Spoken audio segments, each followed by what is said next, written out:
गांव का नाम था बेलापुर। ये गांव बाहर से जितना सादा दिखता था, अंदर से उतना ही कठोर था। यहाँ लोगों की नज़र में इंसान की कीमत उसके दिल से नहीं, उसके घर और पैसों से तय होती थी। इसी गांव के बीचों बीच एक बड़ा सा पक्का मकान था। ऊंची दीवारें, लोहे का गेट और आंगन में चमचमाती गाड़ियां। ये घर था शर्मा जी का, जिनकी बेटी आयशा गांव ही नहीं, आसपास के इलाकों में भी अपनी खूबसूरती और समझदारी के लिए जानी जाती थी। आयशा ने शहर से पढ़ाई की थी, अच्छे कपड़े पहनती थी, सभ्य भाषा बोलती थी, लेकिन उसके मन में घमंड नहीं था। उसके पास सब कुछ था, फिर भी कहीं न कहीं उसके भीतर एक खालीपन था, जैसे उसकी जिंदगी किसी और की मर्जी से चल रही हो।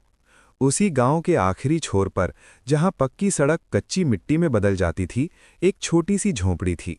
टीन की छत, मिट्टी की दीवारें और सामने एक सूखा हुआ नीम का पेड़। इसी झोंपड़ी में रहता था मोहन। मोहन गरीब था, लेकिन मेहनती था। पिता बचपन में ही चल बसे थे और माँ दूसरों के घरों में काम करके किसी तरह गुजारा करती थी। मोहन दिन में खेतों में मजदूरी करता, कभी किसी की दुकान पर सामान ढोता और रात में थकी आंखों से किताबें पढ़ता। उसके पास बड़े सपने नहीं थे, बस इतना चाहता था कि उसकी माँ को फिर कभी किसी के सामने हाथ न फैलाना पड़े। एक दिन गांव के स्कूल में सफाई अभियान रखा गया। आयशा भी अपने कॉलेज की छुट्टियों में गांव आई हुई थी, तो उसने भी वहां मदद करने का फैसला किया।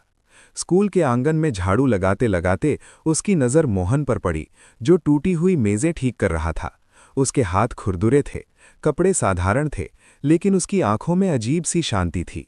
आयशा जाने क्यों उसी पल उसे देखती रह गई। मोहन ने जब सिर उठाया तो उनकी नज़रें मिली। दोनों झिझक गए। मोहन ने सिर झुका लिया और आयशा हल्की सी मुस्कुरा दी। उसी मुस्कान ने जैसे मोहन के दिल में कुछ जगा दिया। इसके बाद मुलाकातें होने लगी, कभी स्कूल में, कभी गांव के रास्ते में, कभी कुएं के पास। बातों बातों में दोनों एक दूसरे की जिंदगी जानने लगे। आयशा ने पहली बार किसी ऐसे इंसान से बात की थी जिसे उसके पैसे या हैसियत से कोई मतलब नहीं था। मोहन ने पहली बार किसी ऐसी लड़की को देखा था जो अमीर होकर भी इंसानियत समझती थी। धीरे धीरे बातें गहरी होती गईं।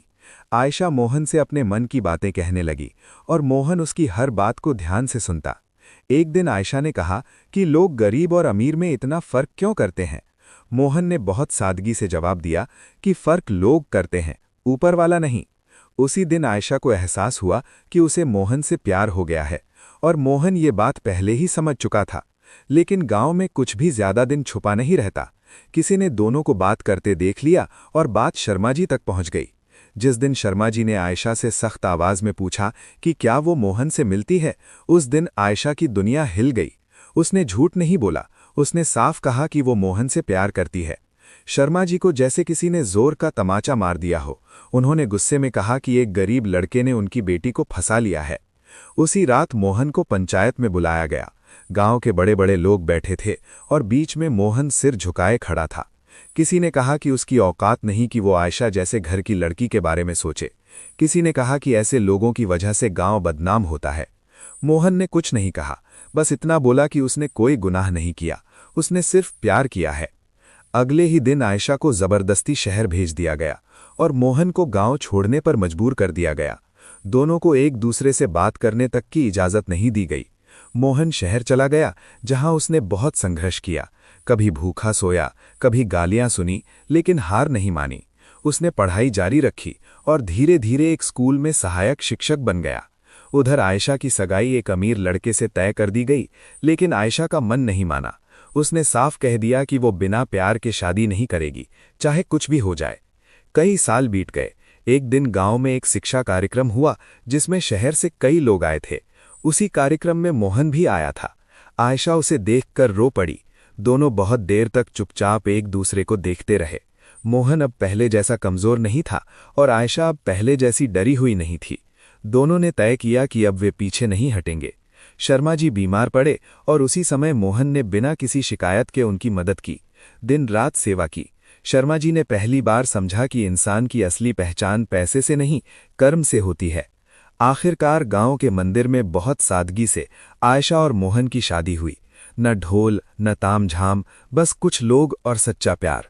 गांव वालों ने देखा कि जिसे वे नीचा समझते